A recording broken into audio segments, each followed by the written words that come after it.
الحمدللہ رب العالمین والصلاة والسلام علی خاتم النبیین اما بعد فاعوذ باللہ من الشیطان الرجیم بسم اللہ الرحمن الرحیم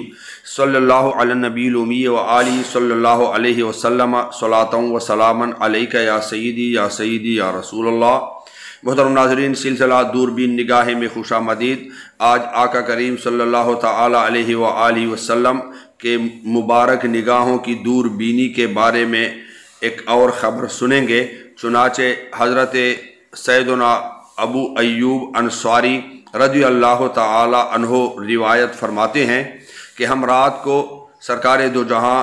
رحمت عالمیہ صلی اللہ تعالی علیہ وآلہ وسلم کے ساتھ باہر نکلے تو آپ صلی اللہ تعالی علیہ وآلہ وسلم نے کچھ آوازیں سنی تو فرمایا، یہودیوں کو قبروں میں عذاب ہو رہا ہے۔ بخاری شریف صفحہ 184 جلد 1، مشکات شریف صفحہ 536۔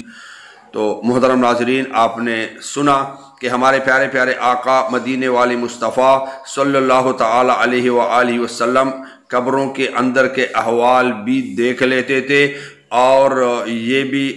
معلوم ہو جاتا تھا کہ یہ عذاب جو ہو رہا ہے قبر کے اندر والا، جو کہ پردے میں ہے، عالم برزخ میں ہے، لیکن ہمارے پیارے پیارے آقا مدینے والے مصطفیٰ پہچان لیتے تھے کہ جس کو عذاب ہو رہا ہے وہ دنیا میں یہودی تھا، اور یہ جو آواز ہے وہ کسی کو قبر میں عذاب ہو رہا ہے۔ صلو علی الحبیب صلی اللہ تعالی علی النبی الکریم وعلی آلہ وصحبہ وسلم۔